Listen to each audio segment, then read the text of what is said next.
यदि आप कर्ज में डूबे हुए हैं और आर्थिक तंगी से परेशान हैं, तो आपको सूर्य देव के इस महामंत्र का जाप अवश्य करना चाहिए। यह मंत्र बहुत ही शक्तिशाली और प्रभावशाली मंत्र है। इस मंत्र के नियमित 108 बार जाप करने मात्र से ही कर्ज में शीघ्र ही मुक्ति मिलती है, धन और संपत्ति में वृद्धि होती है, घर परिवार में सौभाग्य और शांति बनी रहती है। इस मंत्र से आप कर्ज मुक्त हो जाओगे, धन वृद्धि आपके जीवन में होने लगेगी। सूर्य भगवान बहुत ही दयालु हैं, वह अपने भक्तों की मनोकामनाओं को पूरी करते हैं। इस महामंत्र के नियमित 108 बार जाप करने से आपकी सभी मनोकामनाएं पूरी हो जाएंगी और आपके जीवन में धन की कोई भी कमी नहीं रहेगी। आप अपने जीवन में उन्नति प्राप्त करेंगे, आपको हमेशा सफलता ही प्राप्त होगी। इसलिए प्यारे भक्तों, इस मंत्र को साधारण समझने की गलती बिल्कुल भी ना करें। यह मंत्र बहुत ही प्रभावशाली मंत्र है। इस मंत्र का प्रभाव तुरंत ही दिखाई देने लगता है। अगर आप सच्ची श्रद्धा के साथ इस मंत्र का नियमित 108 बार जाप करेंगे तो आपका जीवन खुशियों से भर जाएगा और आपके जीवन में कभी भी धन की कमी नहीं आएगी। इसलिए प्यारे भक्तों, इस मंत्र का नियमित 108 बार जाप करें और पूरी श्रद्धा के साथ करें। अगर आप सूर्य देव का आशीर्वाद प्राप्त करना चाहते हैं तो इस वीडियो को लाइक और चैनल को सब्सक्राइब जरूर कर दीजिए और कमेंट बॉक्स में जय सूर्य देव अवश्य लिख दीजिए। तो चलिए भक्तों, मंत्र का जाप करना प्रारंभ करते हैं। ओम ह्रीं श्रीं सूर्याय सहस्र तेजसे महाधन प्रदायकाय नमः। ओम ह्रीं श्रीं सूर्याय सहस्र तेजसे महाधन प्रदायकाय नमः।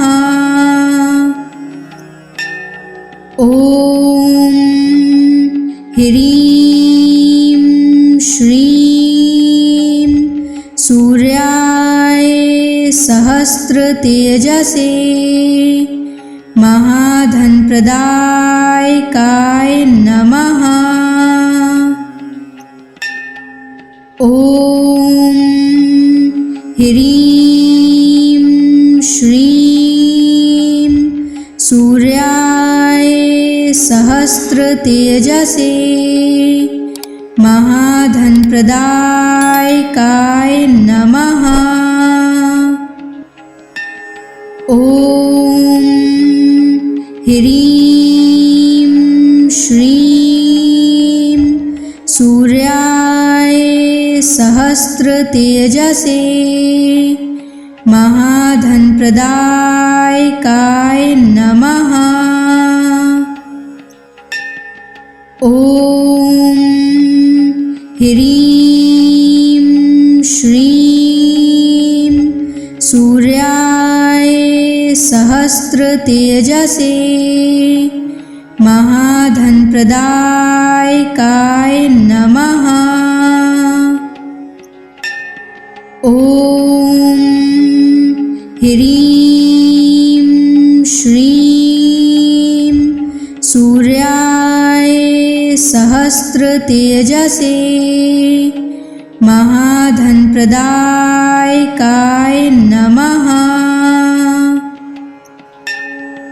ओम ह्रीं श्रीं सूर्याय सहस्र तेजसे महाधन प्रदायकाय नमः। ओम ह्रीं श्रीं सूर्याय सहस्र तेजसे महाधन प्रदायकाय नमः। ओम ह्रीं श्रीं सूर्याय सहस्र तेजसे महाधनप्रदायकाय नमः। ॐ ह्रीं श्रीं सूर्याय सहस्रतेजसे महाधनप्रदायकाय नमः। ॐ ह्रीं श्रीं सूर्याय सहस्रतेजसे महाधनप्रदायकाय नमः। ॐ ह्रीं श्रीं सूर्याय सहस्रतेजसे महाधनप्रदायकाय नमः। ॐ ह्रीं श्रीं सूर्याय सहस्रतेजसे महाधनप्रदायकाय नमः। ॐ ह्रीं श्रीं सूर्याय सहस्रतेजसे महाधनप्रदायकाय नमः। ॐ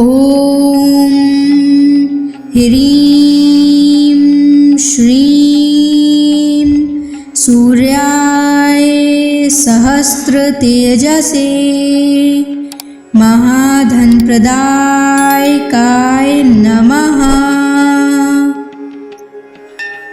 ॐ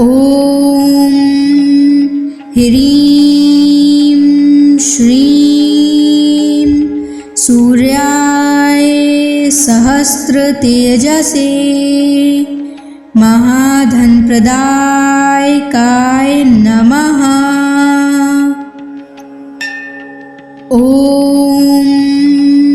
ह्रीं श्रीं सूर्याय सहस्रतेजसे महाधनप्रदायकाय नमः। ॐ ह्रीं श्रीं सूर्याय सहस्रतेजसे महाधनप्रदायकाय नमः। ॐ ह्रीं श्रीं सूर्याय सहस्रतेजसे महाधनप्रदायकाय नमः। ॐ ह्रीं श्रीं सूर्याय सहस्रतेजसे महाधनप्रदायकाय नमः। ॐ ह्रीं श्रीं सूर्याय सहस्रतेजसे महाधनप्रदायकाय नमः। ॐ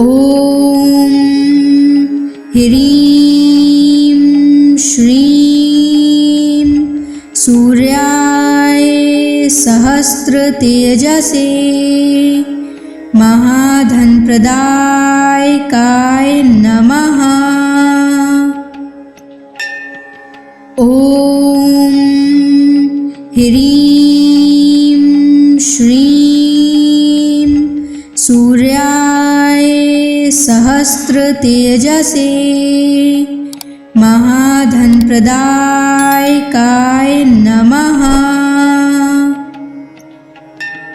ॐ ह्रीं श्रीं सूर्याय सहस्रतेजसे महाधनप्रदायकाय नमः। ॐ ह्रीं श्रीं सूर्याय सहस्रतेजसे महाधनप्रदायकाय नमः। ॐ ह्रीं श्रीं सूर्याय सहस्रतेजसे महाधनप्रदायकाय नमः। ॐ ह्रीं श्रीं सूर्याय सहस्रतेजसे महाधनप्रदायकाय नमः। ॐ ह्रीं श्रीं सूर्याय सहस्रतेजसे महाधनप्रदायकाय नमः। ॐ ह्रीं श्रीं सूर्याय सहस्रतेजसे महाधनप्रदायकाय नमः। ॐ ह्रीं श्रीं सूर्याय सहस्रतेजसे महाधनप्रदायकाय नमः। ॐ ह्रीं श्रीं सूर्याय सहस्रतेजसे महाधनप्रदायकाय नमः। ॐ ह्रीं श्रीं सूर्याय सहस्रतेजसे महाधनप्रदायकाय नमः। ॐ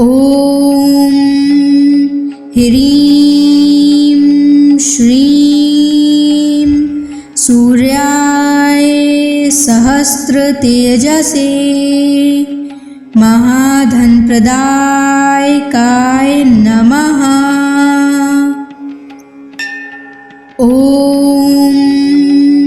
ह्रीं श्रीं सूर्याय सहस्रतेजसे महाधनप्रदायकाय नमः। ॐ ह्रीं श्रीं सूर्याय सहस्रतेजसे महाधनप्रदायकाय नमः। ॐ ह्रीं श्रीं सूर्याय सहस्रतेजसे महाधनप्रदायकाय नमः। ॐ ह्रीं श्रीं सूर्याय सहस्रतेजसे महाधनप्रदायकाय नमः। ॐ ह्रीं श्रीं सूर्याय सहस्त्रतेजसे महाधनप्रदायकाय नमः। ॐ ह्रीं श्रीं सूर्याय सहस्त्रतेजसे महाधनप्रदायकाय नमः। ॐ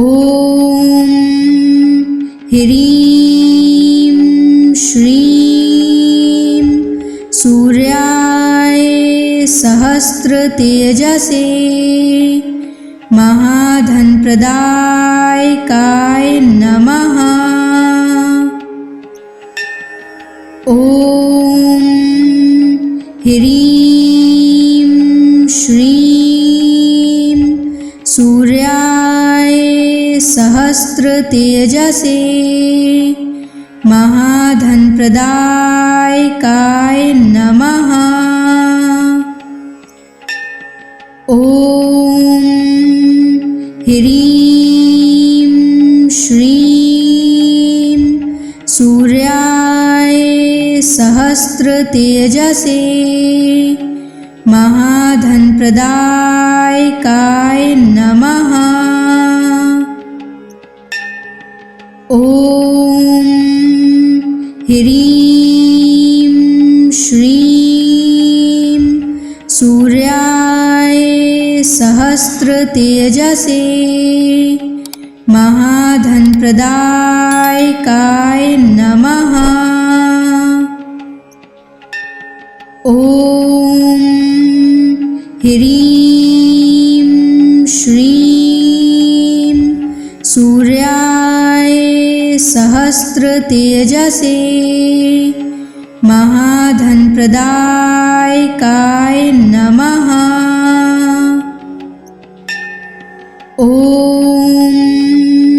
ह्रीं श्रीं सूर्याय सहस्त्रतेजसे महाधनप्रदायकाय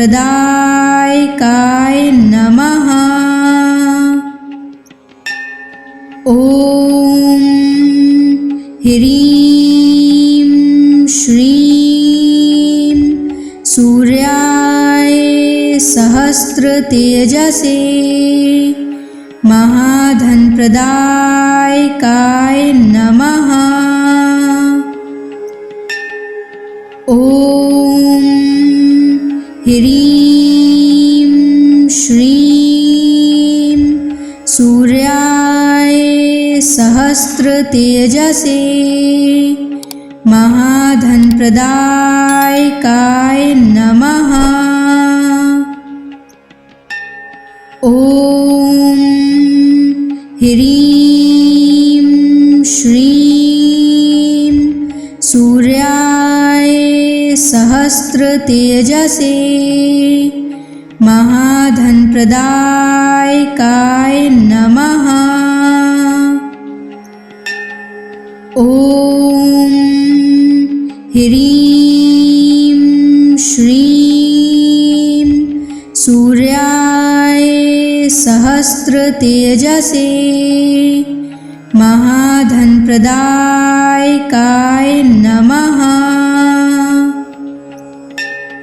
ॐ ह्रीं श्रीं सूर्याय सहस्त्रतेजसे महाधनप्रदायकाय नमः। ॐ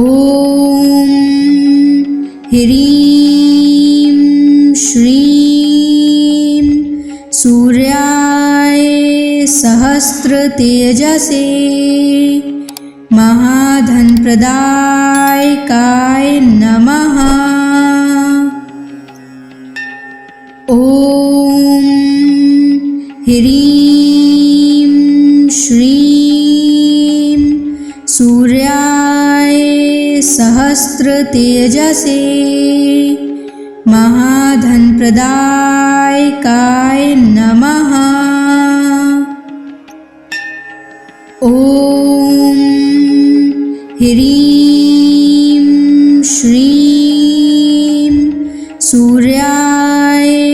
सहस्रतेजसे महाधनप्रदायकाय नमः। ॐ ह्रीं श्रीं सूर्याय सहस्रतेजसे महाधनप्रदायकाय नमः। ॐ ह्रीं श्रीं सूर्याय सहस्रतेजसे महाधनप्रदायकाय नमः। ॐ ह्रीं श्रीं सूर्याय सहस्रतेजसे महाधनप्रदायकाय नमः। ॐ ह्रीं श्रीं सूर्याय सहस्रतेजसे महाधनप्रदायकाय नमः। ॐ ह्रीं श्रीं सूर्याय सहस्रतेजसे महाधनप्रदायकाय नमः। ॐ ह्रीं श्रीं सूर्याय सहस्रतेजसे महाधनप्रदायकाय नमः। ॐ ह्रीं श्रीं सूर्याय सहस्रतेजसे महाधनप्रदायकाय नमः। ॐ ह्रीं श्रीं सूर्याय सहस्रतेजसे महाधनप्रदायकाय नमः। ॐ ह्रीं श्रीं सूर्याय सहस्रतेजसे महाधनप्रदायकाय नमः। ॐ ह्रीं श्रीं सूर्याय सहस्रतेजसे महाधनप्रदायकाय नमः। ॐ ह्रीं श्रीं सूर्याय सहस्रतेजसे महाधनप्रदायकाय नमः। ॐ ह्रीं श्रीं सूर्याय सहस्रतेजसे महाधनप्रदायकाय नमः। ॐ ह्रीं श्रीं सूर्याय सहस्रतेजसे महाधनप्रदायकाय नमः। ॐ ह्रीं श्रीं सूर्याय सहस्रतेजसे महाधनप्रदायकाय नमः। ॐ ह्रीं श्रीं सूर्याय सहस्रतेजसे महाधनप्रदायकाय नमः। ॐ ह्रीं श्रीं सूर्याय सहस्रतेजसे महाधनप्रदायकाय नमः। ॐ ह्रीं श्रीं सूर्याय सहस्रतेजसे महाधनप्रदायकाय नमः। ॐ ह्रीं श्रीं सूर्याय सहस्रतेजसे महाधनप्रदायकाय नमः। ॐ ह्रीं श्रीं सूर्याय सहस्रतेजसे महाधनप्रदायकाय नमः। ॐ ह्रीं श्रीं सूर्याय सहस्रतेजसे महाधनप्रदायकाय नमः। ॐ ह्रीं श्रीं सूर्याय सहस्रतेजसे महाधनप्रदायकाय नमः। ॐ ह्रीं श्रीं सूर्याय सहस्रतेजसे महाधनप्रदायकाय नमः। ॐ ह्रीं श्रीं सूर्याय सहस्रतेजसे महाधनप्रदायकाय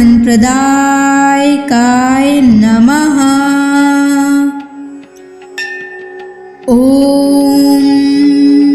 ह्रीं श्रीं सूर्याय सहस्रतेजसे महाधनप्रदायकाय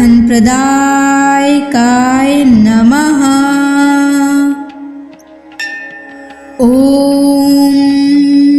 ह्रीं श्रीं सूर्याय सहस्रतेजसे महाधनप्रदायकाय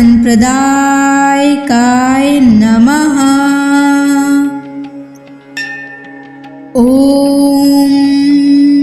ह्रीं श्रीं सूर्याय सहस्रतेजसे महाधनप्रदायकाय नमः। ॐ ह्रीं श्रीं सूर्याय सहस्रतेजसे महाधनप्रदायकाय नमः। ॐ ह्रीं श्रीं सूर्याय सहस्रतेजसे महाधनप्रदायकाय नमः।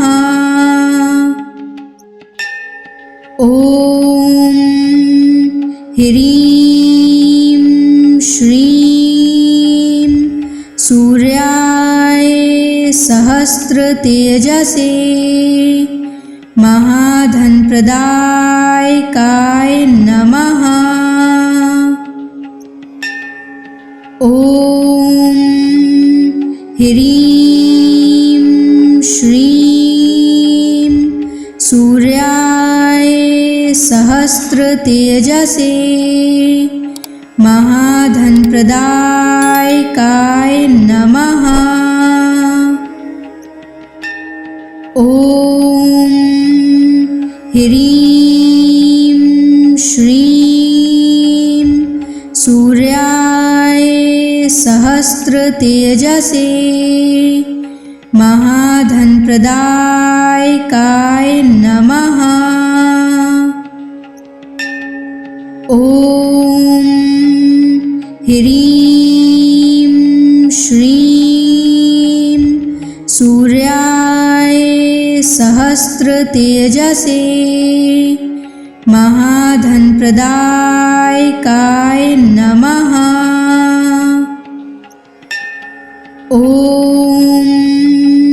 ह्रीं श्रीं सूर्याय सहस्रतेजसे महाधनप्रदायकाय नमः। ॐ ह्रीं श्रीं सूर्याय सहस्रतेजसे महाधनप्रदायकाय नमः। ॐ ह्रीं श्रीं सूर्याय सहस्रतेजसे महाधनप्रदायकाय नमः। ॐ ह्रीं श्रीं सूर्याय सहस्रतेजसे महाधनप्रदायकाय नमः। ॐ ह्रीं श्रीं सूर्याय सहस्रतेजसे महाधनप्रदायकाय नमः। ॐ ह्रीं श्रीं सूर्याय सहस्रतेजसे महाधनप्रदायकाय नमः। ॐ ह्रीं श्रीं सूर्याय सहस्रतेजसे महाधनप्रदायकाय नमः। ॐ ह्रीं श्रीं सूर्याय सहस्रतेजसे महाधनप्रदायकाय नमः। ॐ ह्रीं श्रीं सूर्याय सहस्रतेजसे महाधनप्रदायकाय नमः। ॐ ह्रीं श्रीं सूर्याय सहस्रतेजसे महाधनप्रदायकाय नमः। ॐ ह्रीं श्रीं सूर्याय सहस्रतेजसे महाधनप्रदायकाय नमः। ॐ ह्रीं श्रीं सूर्याय सहस्रतेजसे महाधनप्रदायकाय नमः। ॐ ह्रीं श्रीं सूर्याय सहस्रतेजसे महाधनप्रदायकाय नमः। ॐ ह्रीं श्रीं सूर्याय सहस्रतेजसे महाधनप्रदायकाय नमः। ॐ ह्रीं श्रीं सूर्याय सहस्रतेजसे महाधनप्रदायकाय नमः। ॐ ह्रीं श्रीं सूर्याय सहस्रतेजसे महाधनप्रदायकाय नमः। ॐ ह्रीं श्रीं सूर्याय सहस्रतेजसे महाधनप्रदायकाय नमः। ॐ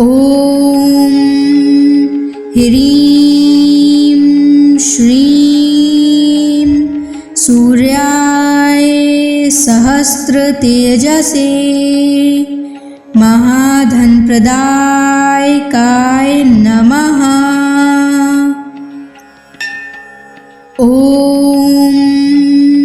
ह्रीं श्रीं सूर्याय सहस्रतेजसे महाधनप्रदायकाय